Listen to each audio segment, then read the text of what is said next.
And then welcome back to A Splash of Paint, where it's time to rejoin SAA professional artist Warren Sealey as he puts the final finishing touches to today's Still Life in Oils project. Right, welcome back. Earlier on, you saw me blocking this in, so we're going to carry on with this now and refine this, and we're going to start in exactly the same procedure. So starting with the darks again, working to the lights. So I'm going to go straight back into my shadows on the fruit, and let's clean that brush. So brown shadows again. We'll start with brown shadows. They tie the painting together a bit, and there's some reflected light bouncing back into this. So I want to make sure that I get that. So there's some bit of kind of yellowish tone, I think, bouncing from that lemon, bouncing back into the orange. I want to try and get some of that.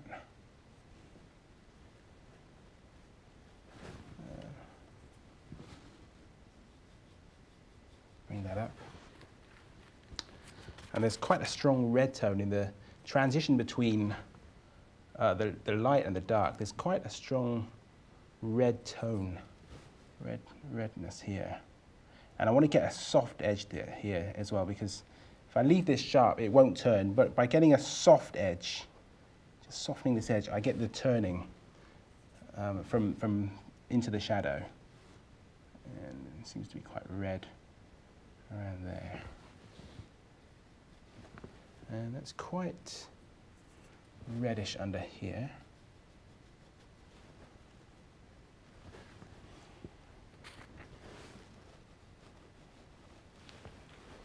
Now around that highlight, we get a lighter tone. It's very kind of yellow, this kind of highlight bursting out, and I want to get a lighter tone, kind of brighter, and I'm going to go in there with some yellow. So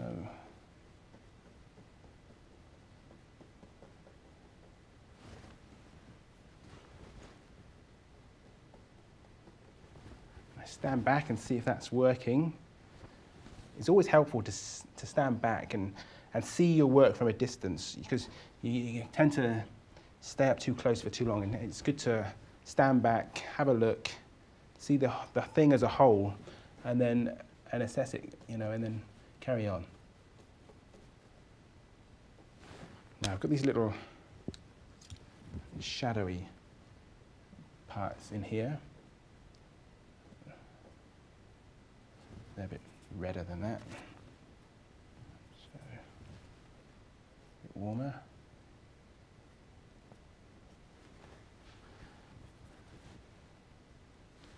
And they get little touches of this yellow light as well.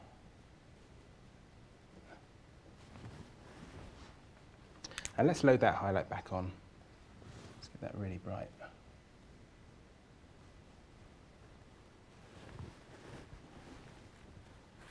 Okay,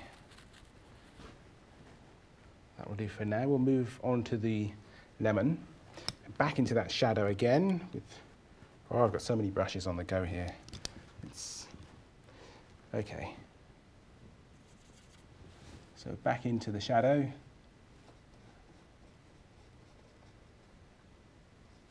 Darker.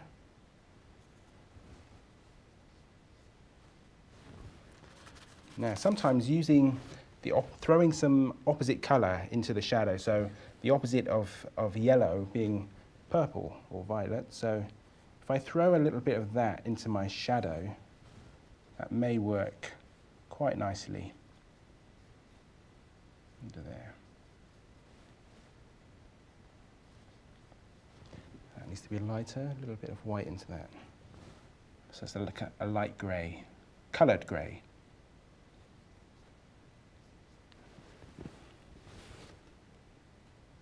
Soften that. And again, around the highlight, I want, wipe that brush off.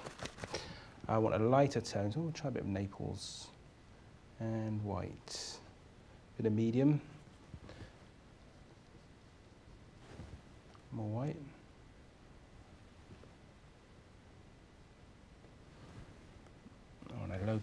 again.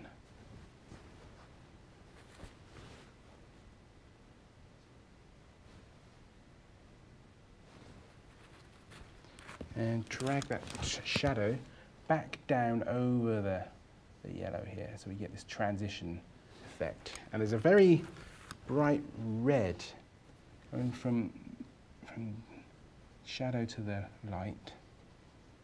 So something like that. Oops. Now we'll move on back to the grapes. Let's clean the brush. Let's clean the brush. These are getting a bit dirty. So now I want lighter tones on these grapes. So back into the same mixture, but lighter this time. And I want to pull out each individual grape, because so far all I've got is this big mass, this big clump of green. So it's time now to pull out individual grapes. So I just do that by adding a lighter tone. That's too green. Let's make it a bit yellower. A lighter tone. Oops, and let's scrape that off. Get rid of that.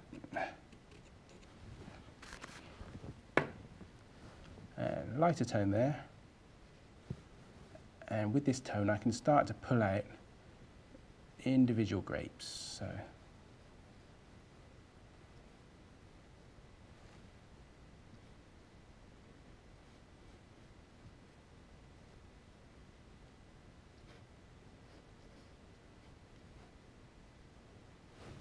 there's a lighter one behind that.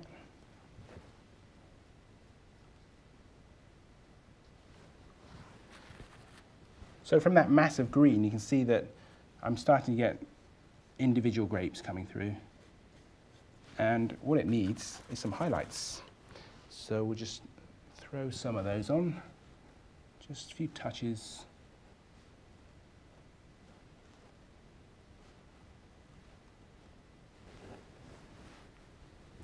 Oh, I forgot our little lone grape here. Our little lone fella. Let's get him on.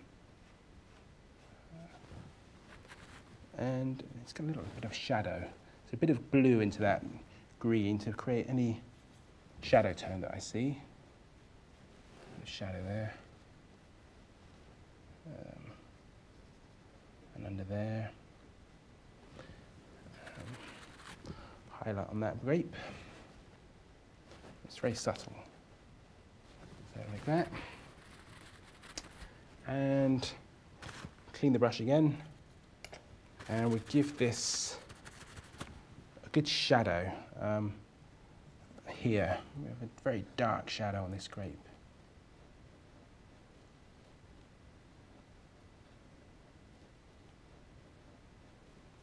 Bit backwards. I should have done the shadows first, but there you go. And it needs these stalks. We'll put these stalks in.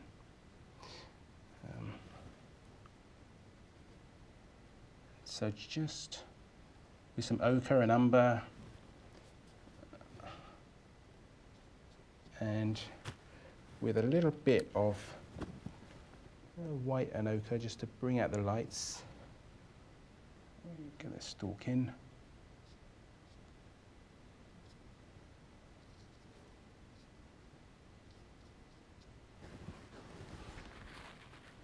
And I can see that I need to re-hit my shadow. This is way too light now, so I need to re-hit that. Umber again. I think I'll throw some red into that. We'll make this quite warm. Back into the medium, and underneath we go.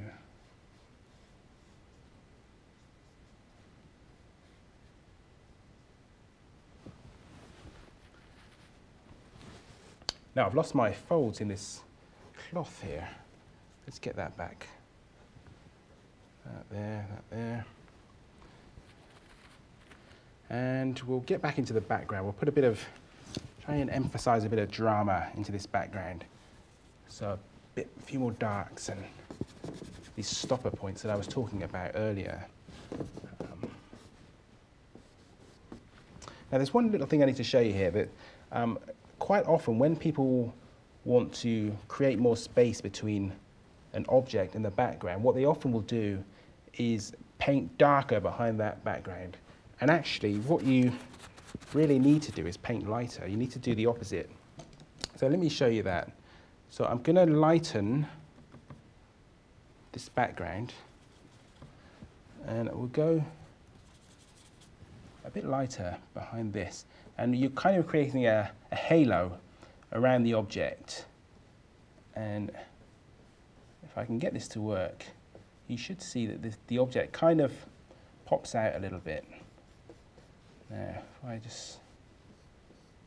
Because what you're doing is creating aerial perspective. And if this works, the object kind of should pop out a little bit. Creates a nice effect. So.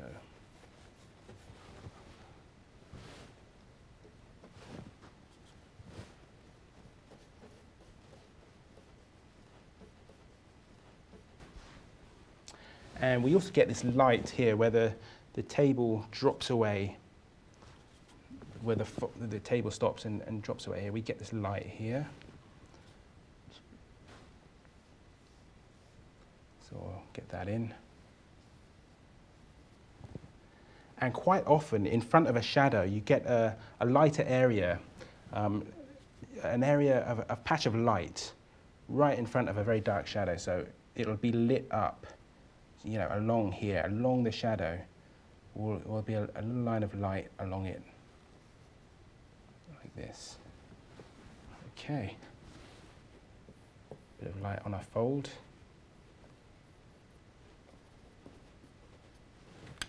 I may just to finish off, I think we'll just put some darker points in the background. Just darken this for added drama.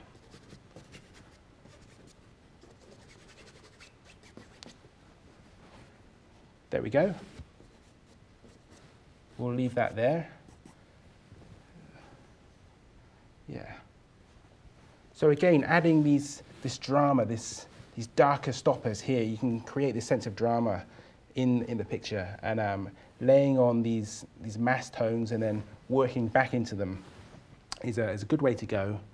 Okay, so yeah, so I hope you have enjoyed watching this. It's quite a simple composition, but even with just a few simple objects, you can create quite a dramatic and effective, colourful painting. So I hope you might have a try at something similar yourself. Good luck. Thanks, Warren. Great project fusing oils to create shadows that add depth and drama to transform simple shapes into stunning still lifes. Okay, it's almost time to wrap up today's programme, but before we go, we've just got time to answer a viewer's question that you've been sending into the Splashy Paint studio. Gemma Grayson has been in touch to ask, I've been keen to try out sketching in graphite pencils, but there are so many different grades. What do they all mean? And how do I choose the right one? Well, I can show you this. I've got a set of pencils there in front of me. And if we start off with the classic pencil, which is HB, which is basically somewhere in the middle. HB means it's not quite dark and it's not quite hard or faint. So this is great because it's a standard kind of pencil. Now, if I put a fair amount of pressure on there, you can see that this pretty much just gives you the average kind of grey tone, and you can ease the pressure off, of course, as you get lower and go over it again to make it darker. So that's a HB, which is a pretty kind of standard pencil. This is what schools use and things like that. If we go towards the H, which is hard, a hard lead will be much lighter than the HB. It'll be a fainter image. This is a 2H. And you can see it's a little bit crisper, and it's not quite as dark as the HB. So that's a 2H. And then we go the other way, towards the B. Now I use a 2B quite a lot. A 2B is quite good for watercolour surface because it's not too hard that it will scar the paper, so you can rub it out basically. And you'll see straight away it's a much softer lead, the B being black or bold. And you can see it's much darker and it's much softer. It's also useful because you can use your finger to soften in sometimes as well. So that's a 2B, or not to be. And then if we go to the far end, we've got an 8B, just to give you the extreme example of this one. Now that is really black, but it's flaking. If you're using this for watercolour painting, it's too soft, because what will happen with this one is that you put your the brush over the top with the water on, for example, and it will brush away the actual, and you tend to find that you have to sharpen your pencil quite a lot. So there you go, hopefully that's answered the question. Well folks, that's all we've got time for today, but remember, if you need more artistic advice or news on the latest offerings and discounts available on all your favourite materials, you can always visit the website saa.co.uk and enter a whole new world of colourful inspiration. In the meantime, join us next week for a festive edition when Marilyn Alice unwraps some of her favourite artistic essentials. Marion Dutton demonstrates her dazzling oil techniques, and Fraser Scarf pulls a cracker with his top glazing tips, and popular watercolour artist Jeff Kersey gift wraps a few more of his handy tips. So tune in next time for another vibrant edition of A Splash of Paint. Whether you're a beginner, improver or professional, discover more about the full range of SAA membership benefits available to bring a bigger splash of paint into your life. Visit www.saa.co.uk for details.